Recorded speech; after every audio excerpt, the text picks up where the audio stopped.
প্রিয় বন্ধুরা, আমি সঞ্জিত সরকার আর তোমরা দেখছো তোমাদের নিজেদের ইউটিউব চ্যানেল ইউথফুল স্টাডি।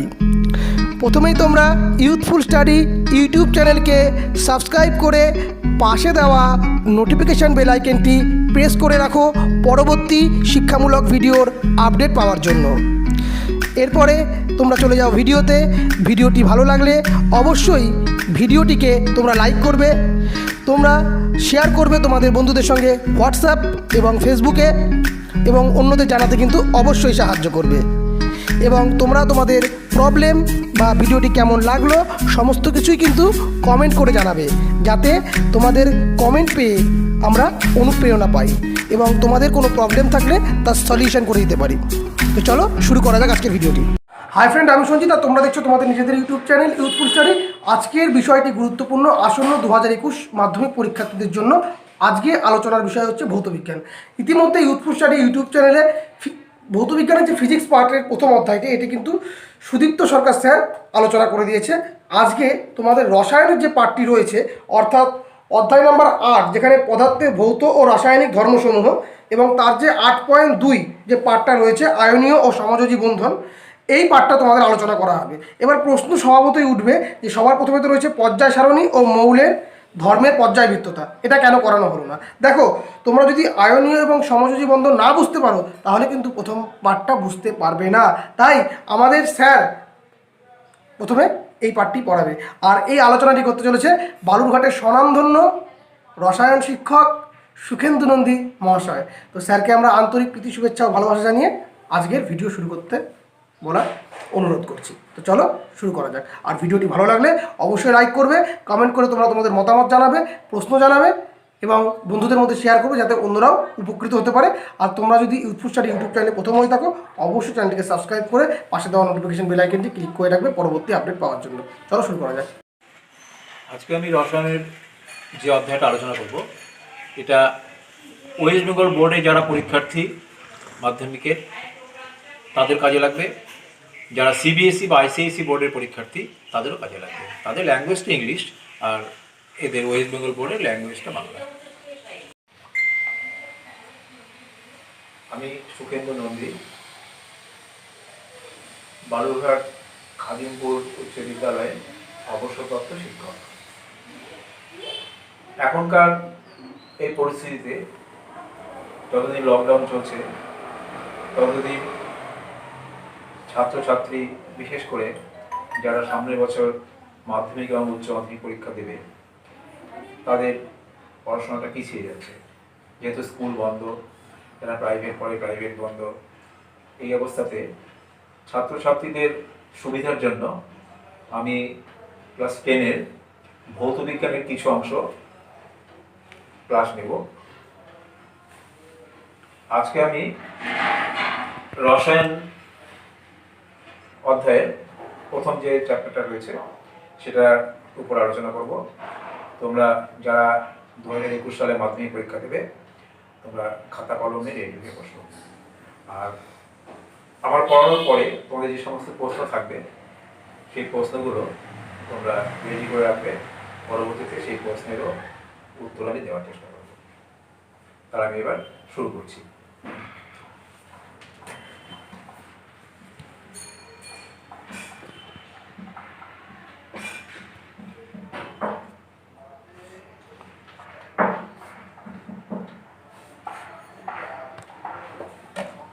রাসায়নিক বন্ধন ও যোজ্যতা, কেমিক্যাল বন্ডিং অ্যান্ড ভ্যালেন্সি। এটা কেমিস্ট্রি একটা খুব গুরুত্বপূর্ণ অংশ। এটা সম্পর্কে খুব ভালো ধারণা না থাকলে পরবর্তীকালে কেমিস্ট্রি পড়তে অসুবিধা হবে। তো রাসায়নিক বন্ধন ঘটনাটা হচ্ছে দুটো পরমাণু তাদের সর্ববহিস্থ কক্ষের যে ইলেকট্রন, সেটা আদান প্রদানের মাধ্যমে অথবা ইলেকট্রন জোড় গঠনের মাধ্যমে যখন তারা বন্ধন তৈরি করে, সেটাই হচ্ছে রাসায়নিক বন্ধন। রাসায়নিক বন্ধনের মধ্যে একটা ভাগ হচ্ছে তড়িৎ যোজ্যতা, ইলেকট্রোভ্যালেন্সি, তড়িৎ যোজ্যতা, আর একটা সমযোজ্যতা। তড়িৎ যোজ্যতা আর সমযোজ্যতা, এই দুটোর উপরে আজকে আমার আলোচনাটা হবে।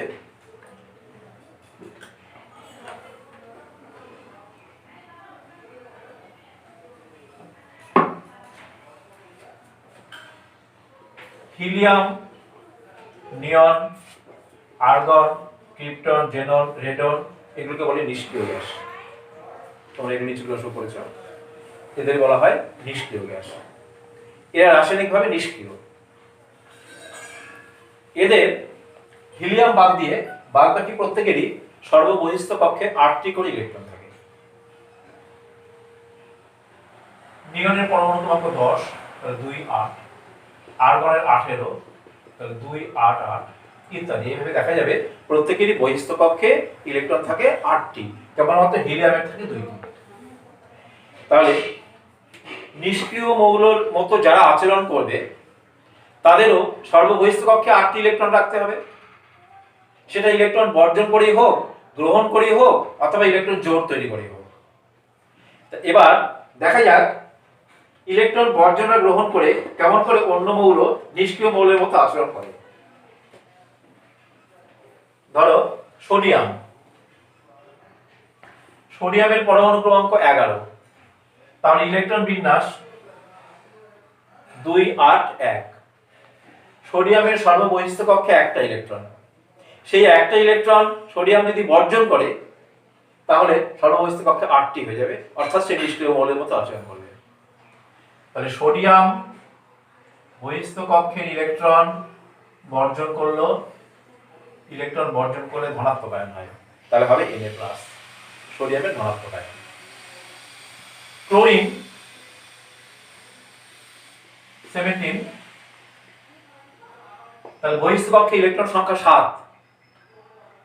ক্লোরিন যদি একটা ইলেকট্রন গ্রহণ করে তাহলে 8 হয়ে যাবে, অর্থাৎ নিষ্ক্রিয় মৌলের মতো আচরণ করবে। তাহলে ক্লোরিনের বহিস্থ কক্ষে 7টা ইলেকট্রন একটা গ্রহণ করলো, ইলেকট্রন গ্রহণ করলে হয় ঋণাত্মক আয়ন। তাহলে আমরা দেখতে পাচ্ছি সোডিয়াম ইলেকট্রন বর্জন করে হলো ধনাত্মক আয়ন, আর ক্লোরিন ইলেকট্রন গ্রহণ করে হলো ঋণাত্মক আয়ন। এবার ধনাত্মক আর ঋণাত্মক আয়ন, এদের মধ্যে স্থির তড়িৎাকর্ষণ বল কাজ করবে। স্থির তড়িৎাকর্ষণ বলে যুক্ত হয়ে এরা তৈরি করবে NaCl। এটাই হচ্ছে তড়িৎ যোজ্যতা। তাহলে NaCl একটা তড়িৎ যোজী যৌগ। তাহলে এখান থেকে আমরা তড়িৎ যোজ্যতার সংজ্ঞা পেয়ে যাব। না, এই যে বাহ্যিক কক্ষে ইলেকট্রন বর্জন বা গ্রহণ করলে উদ্দেশ্য কি ছিল? নিকটবর্তী নিষ্ক্রিয় মৌলের মতো আচরণ করা। তাহলে নিকটবর্তী নিষ্ক্রিয় মৌলের মতো ইলেকট্রন বিন্যাস লাভের উদ্দেশ্যে কোন মৌলের পরমাণু ইলেকট্রন বর্জন করে ধনাত্মক আয়নে পরিণত হয়, আবার কোন মৌলের পরমাণু ইলেকট্রন গ্রহণ করে ঋণাত্মক আয়নে পরিণত হয়। এই বিপরীত তড়িৎধর্মী আয়নগুলি যখন পারস্পরিক স্থির তড়িৎাকর্ষণ বলে যুক্ত হয়ে যৌগ তৈরি করে, সেটাই হচ্ছে তড়িৎ যোজ্যতা। উৎপন্ন যৌগকে বলা হবে তড়িৎ যোজী যৌগ। এরকম উদাহরণ আমরা আরো দেখতে পারি।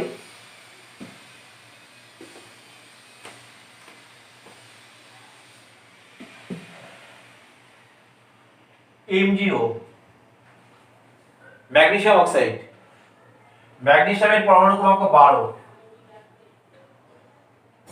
তাহলে বহিস্থ কক্ষে ইলেকট্রন সংখ্যা 2। ম্যাগনেসিয়ামের বহিস্থ কক্ষের ইলেকট্রন দুটো বর্জন করলো, তাহলে হলো ম্যাগনেসিয়ামের ধনাত্মক আয়ন। যতগুলো ইলেকট্রন বর্জন হবে মাথায় ততগুলো পজিটিভ চার্জ দিতে হবে। অক্সিজেনের পরমাণু ক্রমাঙ্ক 8, তো বহিস্থ কক্ষে ইলেকট্রন সংখ্যা 6। দুটো যদি গ্রহণ করে তাহলে 8 হয়ে যাবে, দুটো গ্রহণ করা মানে -2। তাহলে ম্যাগনেসিয়ামের +2 আয়ন আর অক্সিজেনের -2 আয়ন, এদের মধ্যে পারস্পরিক স্থির তড়িৎাকর্ষণ বল পজিটিভ নেগেটিভ সমান, কাজে এটা নিস্তড়িত হয়ে যাবে MgO, ম্যাগনেসিয়াম অক্সাইড। স্বভাবতই ম্যাগনেসিয়াম অক্সাইড তড়িৎযোজী যৌগ।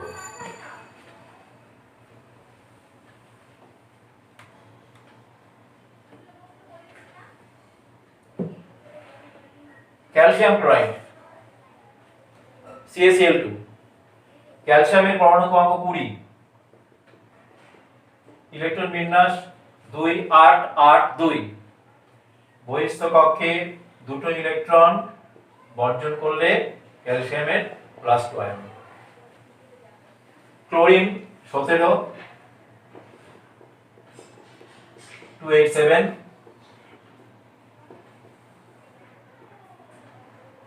একটা গ্রহণ করবে, 7 আছে একটা গ্রহণ করে 8 হবে Cl-। এবার এই যৌগটা তৈরি করতে গেলে এখানে ক্যালসিয়াম এবং ক্লোরিনের ইলেকট্রন বর্জন গ্রহণ সমান হতে হবে। ক্যালসিয়াম বর্জন করলো দুটো কিন্তু ক্লোরিন গ্রহণ করলো একটা, সেক্ষেত্রে কিন্তু যৌগ তৈরি হবে না। তাহলে এটাকে আমরা যদি 2 দিয়ে গুণ করি তাহলে আমরা দেখতে পাচ্ছি যে ইলেকট্রন বর্জন আর ইলেকট্রন গ্রহণ সমান। তাহলে এখানে আয়ন কি কি থাকছে? ক্যালসিয়ামের +2 আয়ন আর অক্সিজেনের ক্লোরিনের মাইনাস আয়ন দুটো মিলে তৈরি হলো CaCl2। পজিটিভ 2 নেগেটিভ 2 নিস্তড়িত তৈরি হলো ক্যালসিয়াম ক্লোরাইড তড়িৎযোজী যৌগ। সেরকম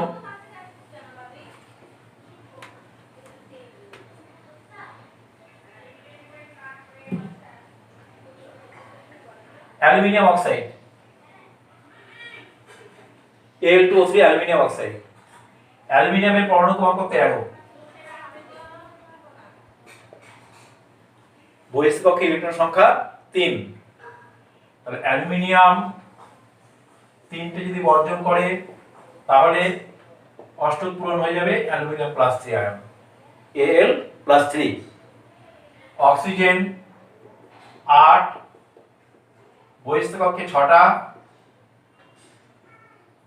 দুটো গ্রহণ করবে নিশ্চয়ই O-2। একইভাবে অ্যালুমিনিয়াম 3টে বর্জন করে হলো Al+3 আর অক্সিজেন দুটো গ্রহণ করে হলো O-2। ইলেকট্রন গ্রহণ বর্জন সমান হয়নি, সুতরাং এক্ষেত্রে এই যৌগটা তৈরি কিন্তু হবে না। তাহলে ইলেকট্রন গ্রহণ বর্জন সমান করতে গেলে এই সমীকরণকে আমাদের গুণ করতে হবে 2 দিয়ে, তাহলে 6টা হবে ইলেকট্রন বর্জন আর একে গুণ করতে হবে 3 দিয়ে, 6টা হবে গ্রহণ।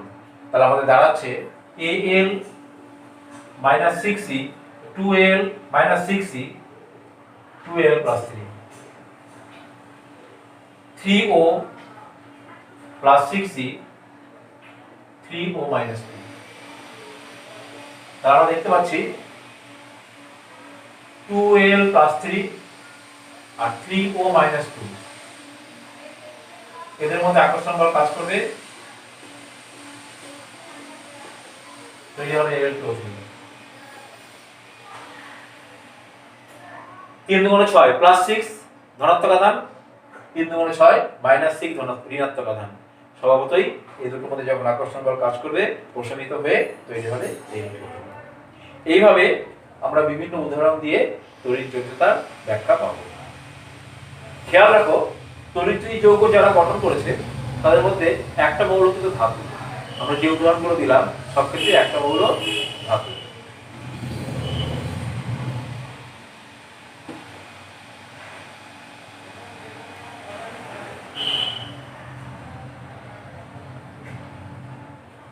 এবার আমরা আসি সমযোজ্যতা, কোভ্যালেন্সি। সমযোজ্যতা বা কোভ্যালেন্সি। হাইড্রোজেন অণু কিভাবে গঠিত হয়? হাইড্রোজেনের পরমাণু ক্রমাঙ্ক 1, তাহলে হাইড্রোজেনের একটা ইলেকট্রন,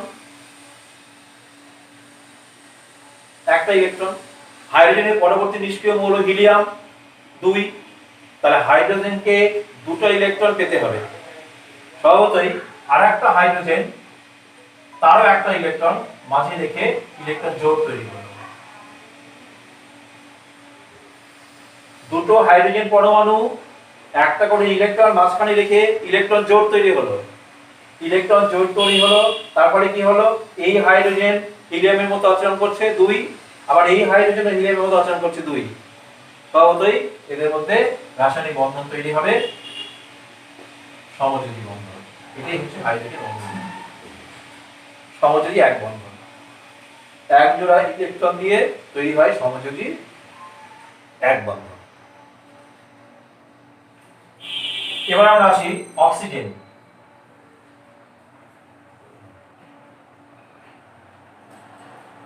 O2, অক্সিজেনের পরমাণু ক্রমাঙ্ক 8, তাহলে বহিস্থ কক্ষে ইলেকট্রন সংখ্যা 6, তাহলে অষ্টক পূরণের জন্য এই দুটো ইলেকট্রন দরকার। দুটো অক্সিজেন পরমাণু, দুজনেরই ইলেকট্রন দরকার, দুটো করে। তাহলে 6টার মধ্যে এরা 4টা করে নিজের কাছে রাখলো, আর এই দুটো ইলেকট্রন মাঝখানে দিল, এরও দুটো ইলেকট্রন মাঝখানে দিল জোড় তৈরি করার জন্য। তাহলে এই অক্সিজেন 4 দিয়ে 6 দিয়ে 8, এই অক্সিজেনও 4 দিয়ে 6 দিয়ে 8, দুজনেরই অষ্টক পূরণ হয়ে গেল। তাহলে আমরা এখানে পাচ্ছি দ্বিবন্ধন।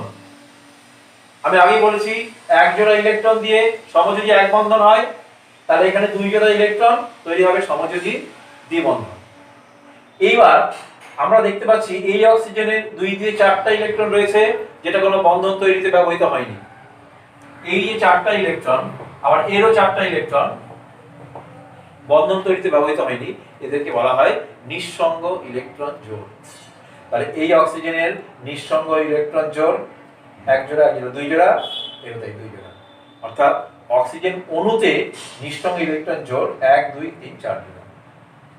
এই হচ্ছে আমরা দেখতে পাচ্ছি দ্বিবন্ধন যুক্ত সমযোজী বন্ধন। এবারে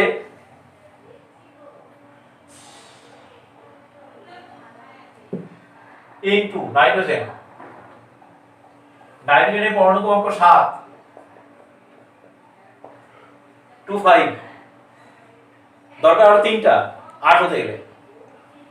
এই নাইট্রোজেন, এই নাইট্রোজেন দুজনেরই 3টা করে দরকার। তাহলে 5টার মধ্যে দুটো নিজের কাছে রেখে 3টে মাঝখানে শেয়ার করলাম জোড় তৈরি করার জন্য, এও তাই করলো। তাহলে কি দেখা যাচ্ছে, এই নাইট্রোজেন 6 দিয়ে 8, এই নাইট্রোজেনের 6 দিয়ে 8, 3 জোড়া ইলেকট্রন। 3 জোড়া ইলেকট্রন মানে সমযোজী ত্রিবন্ধন, ট্রিপল বন্ড, সমযোজী ত্রিবন্ধন।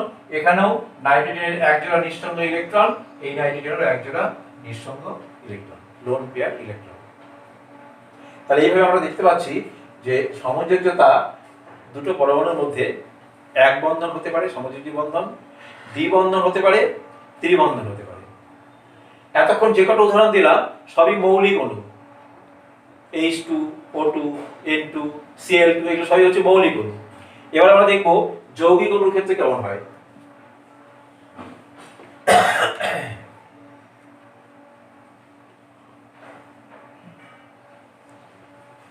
H2O, H2O এর ক্ষেত্রে অক্সিজেন, দুটো হাইড্রোজেন। হাইড্রোজেনের পরমাণু ক্রমাঙ্ক 1, অক্সিজেনের 8, তাহলে অক্সিজেনের বাইরের কক্ষে 6টা ইলেকট্রন, 6টার মধ্যে 4টা নিজের কাছে রেখে দুই দিকে দুটো শেয়ার করলো, এই হচ্ছে অক্সিজেন।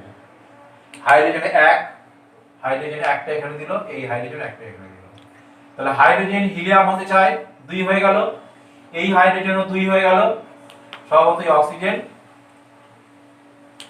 2 4 6 8, প্রত্যেকের যার যা প্রয়োজন পূরণ হয়ে গেল।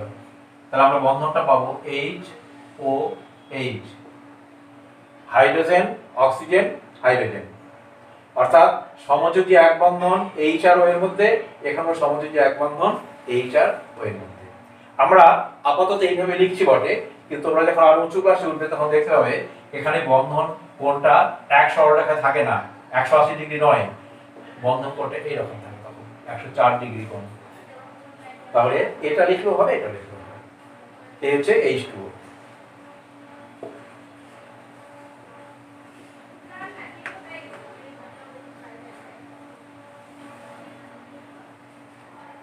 NH3, ammonia, nitrogen 7, hydrogen 1। তাহলে নাইট্রোজেন 3 দিকে 3টা হাইড্রোজেন দিলাম,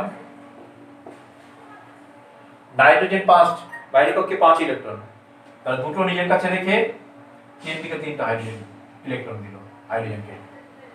আর হাইড্রোজেন তো একটা করেই আছে, তাহলে হাইড্রোজেন হিলিয়ামের মতো আচরণ করছে 2 প্রত্যেকটা হাইড্রোজেন। আর নাইট্রোজেন 2 4 6 8, নাইট্রোজেন 8 হয়ে গেল। তাহলে বন্ধনটা হবে HNH, এভাবে অ্যামোনিয়া গঠিত হবে সমযোজী বন্ধন।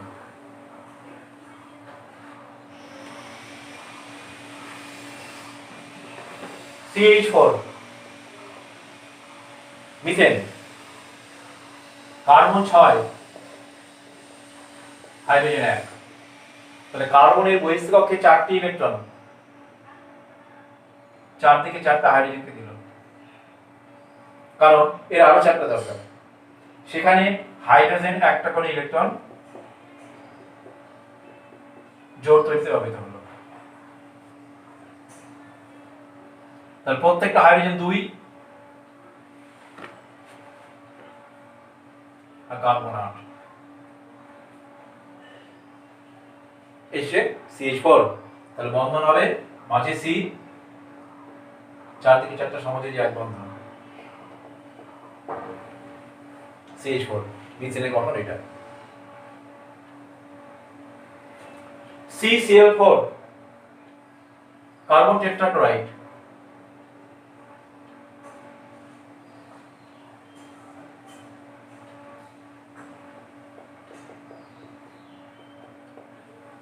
তাহলে CCl4 কার্বন বাইরের কক্ষে 4টে ইলেকট্রন, 4 থেকে 4টা দিল, আর 4টে ক্লোরিন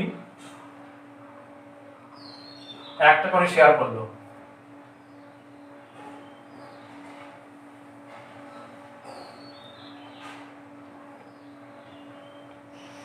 ক্লোরিনের 7টার মধ্যে 6টা ইলেকট্রন নিজের কাছে রেখে একটা শেয়ার করলো, প্রত্যেকটা ক্লোরিন তাই।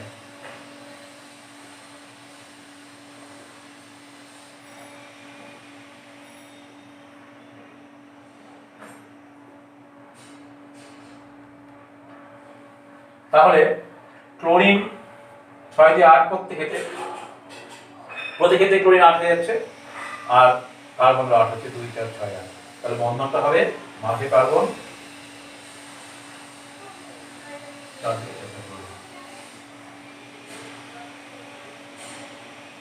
এই হচ্ছে CCl4 কার্বন টেট্রাক্লোরাইড। একই রকম ভাবে CHCl3 ক্লোরোফর্ম, CHCl3 সেখানে হাইড্রোজেন একটা, ক্লোরিন 3টা। তাহলে এটার মতোই হবে, শুধু একটা জায়গাতে হাইড্রোজেন হবে।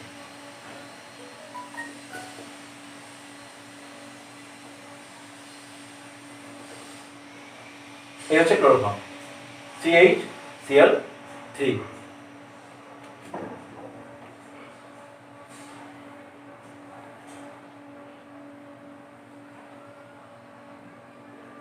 C2H4 ইথিলিন জৈব যৌগ C2H4। তাহলে কার্বন আর হাইড্রোজেন, কার্বন 2টি, হাইড্রোজেন 4টি,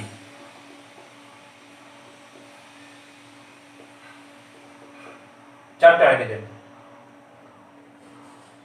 প্রত্যেকটা হাইড্রোজেন একটা করে দেবে।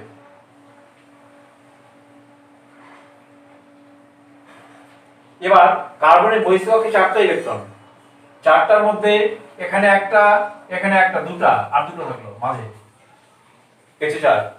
এই কার্বন তাই, এখানে একটা, এখানে একটা, 2 মাঝে 2 4। তাহলে হাইড্রোজেন সবগুলোই 2,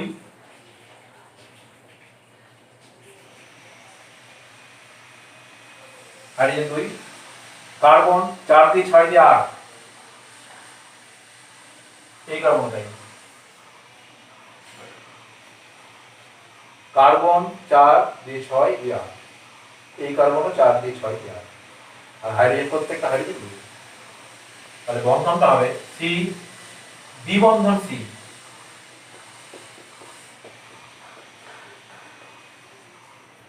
সি দ্বিবন্ধন সি 2 জোড়া ইলেকট্রন। তাহলে সি এর সঙ্গে সি এর বন্ধন দ্বিবন্ধন আর ডাবল বন্ড, আর প্রত্যেকটা হাইড্রোজেন হচ্ছে সিঙ্গেল বন্ড। এই হচ্ছে C2H4 বা ইথিলিন।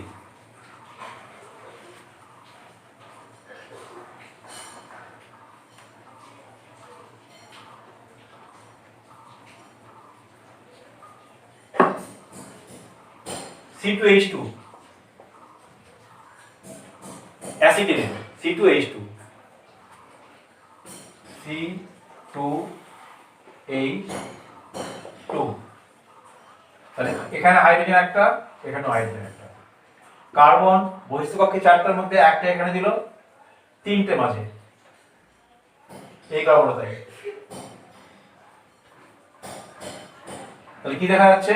হাইড্রোজেন 2, হাইড্রোজেন 2, এই কার্বন 6 দিয়ে 8, এই কার্বনও 6 দিয়ে 8। প্রত্যেকের যার যা প্রয়োজন সেটা পূরণ হলো। তাহলে বন্ধনটা হবে H, single bond C, triple bond C, single bond H। দুটো কার্বনের মাঝখানে ট্রিপল বন্ড বা ত্রিবন্ধন, এটাই হচ্ছে C2H2 বা অ্যাসিটিলিন। এইভাবে ইলেকট্রন জোড় তৈরি করে বিভিন্ন সমযোজী যৌগ তৈরি হয়। এবারে আমি যখন তড়িৎদ্বৈত পড়ালাম তখন বললাম যে তড়িৎদ্বৈত যৌগ চেনার উপায় হচ্ছে একটা ধাতু থাকে, ধাতুর পরমাণু থাকে। তাহলে সমযোজী যৌগের ভিতরে কোনো ধাতুর পরমাণু থাকবে না, সবই অধাতু। তাহলে কতগুলো যৌগ তুলে দিয়ে সেগুলো বলতে পারে যেগুলো কোনটা তড়িৎদ্বৈততা আছে, কোনটা সমযোজিতা আছে। সেরকম উদাহরণ দেখা যাক। CaO ZnNO3 MgCl2 H2S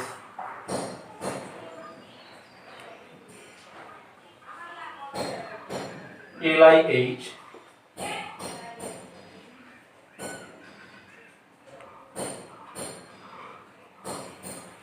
CO2।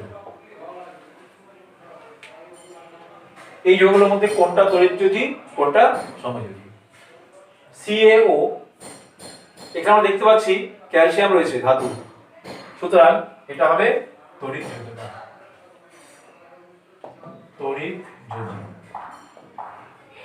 ZnNO3 zinc nitrate, Zn ধাতু, এটাও তড়িৎযোজী।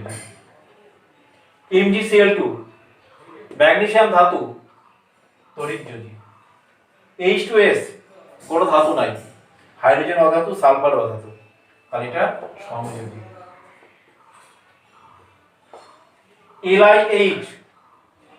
LiH এর লিথিয়ামটা ধাতু, স্বভাবতই এটা তড়িৎযোজী।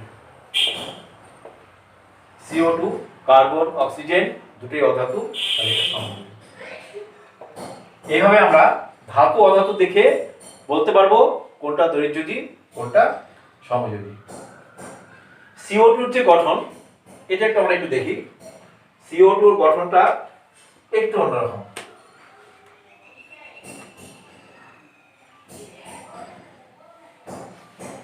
COO carbon 6 2 4, oxygen 8 2 6। তাহলে কার্বন বহিঃস্থকক্ষে 4টা, এদিকে দুটো দিল, এদিকে দুটো দিল, কারণ আরো 4টা দরকার। সেখানে অক্সিজেন দুটো দিল, এই অক্সিজেন দুটো দিল। তাহলে এই অক্সিজেন বহিঃস্থকক্ষে 6টা ছিল, তার মধ্যে দুটো খরচ করলো, তাহলে আরো 4টা রয়েছে নিজের কাছে। এরও তাই।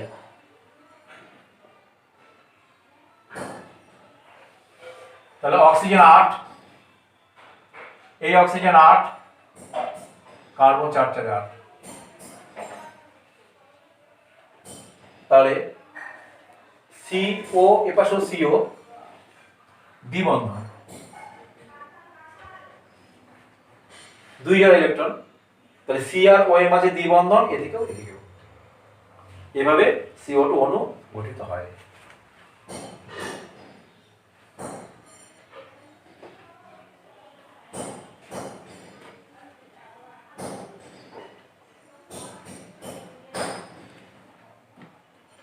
তড়িৎ যোজি আর সমযোজী যৌগের মধ্যে তফাৎ কি? এরকম প্রশ্ন পরীক্ষাতে আসে যে তড়িৎ যোজি যৌগ এবং সমযোজী যৌগের মধ্যে পার্থক্য লিখো। প্রথমত, এরা সাধারণত কঠিন,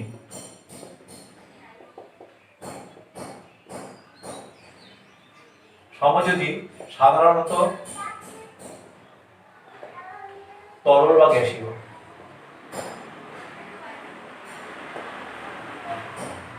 সাধারণত তরল বা গ্যাসীয়। ব্যতিক্রম আছে চিনি, চিনি নিশ্চয়ই সমযোজী যৌগ, তাহলে চিনি সমযোজী যৌগ, চিনি কিন্তু আমরা জানি তরল বা গ্যাসীয় নয়, চিনি কঠিন। গ্লুকোজ একই রকম, গ্লুকোজের সমযোজী যৌগ কিন্তু কঠিন। তাহলে এই চিনি গ্লুকোজ এগুলো হচ্ছে ব্যতিক্রম।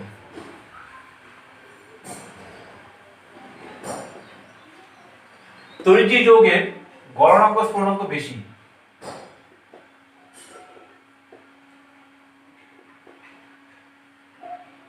এদের গলনাঙ্ক স্ফুটনাঙ্ক কম সমযোজী যৌগের। তড়িৎ যৌগ জৈব দ্রাবকে অদ্রাব্য, কিন্তু অজৈব দ্রাবকে দ্রাব্য। এদের ক্ষেত্রে উল্টো, এরা জৈব দ্রাবকে অদ্রাব্য, অজৈব দ্রাবকে দ্রাব্য। এদের ক্ষেত্রে অজৈব দ্রাবকে অদ্রাব্য আর জৈব দ্রাবকে দ্রাব্য সমযোজী যৌগের ক্ষেত্রে। এরা আয়নিত অবস্থায় থাকে, গলিত বা দ্রবীভূত অবস্থায় আয়নিত অবস্থায় থাকে, ফলে তড়িৎ পরিবহন করে। তড়িৎ পরিবহন করে, এরা তড়িৎ পরিবহন করে না, কারণ এরা আয়নিত অবস্থায় থাকে না। তাহলে তড়িৎজয়ী যৌগ গলিত বা দ্রবীভূত অবস্থায় আয়নিত অবস্থায় থাকে, উৎপন্ন আয়নগুলি দ্বারা তড়িৎ পরিবাহিত হয়। সেজন্য তড়িৎজয়ী যৌগ তড়িৎ পরিবহন করে, কিন্তু সমযোজী যৌগ তড়িৎ পরিবহন করে না। তড়িৎজয়ী যৌগের সমাংশতা বা সমাবয়বতা ধর্ম নাই, এদের ক্ষেত্রে আছে, সমযোজী যৌগের ক্ষেত্রে আছে। সমাংশতা বা সমাবয়বতা ধর্ম, এই ধর্মটা আমরা জৈব রসায়ন পড়ার সময় জানবো যে কাকে বলা হয় সমাংশতা বা সমবায়বতা ধর্ম। সেটা অজৈব যৌগের ক্ষেত্রে বা তড়িৎজয়ী যৌগের ক্ষেত্রে অনুপস্থিত, আর সমযোজী যৌগের ক্ষেত্রে সমবায়বতা বা সমাংশতা ধর্মটা উপস্থিত। এইভাবে এদের মধ্যে পার্থক্য সূচক বিভিন্ন পয়েন্টগুলো আলোচনা করতে হবে। তো এর উপরে আলোচনাটা এই পর্যন্তই সীমাবদ্ধ। মাধ্যমিকে, উচ্চ মাধ্যমিকে এগুলো আরো কিছু আলোচনা আছে। তো তোমরা এগুলো বাড়িতে পড়াশোনা করো,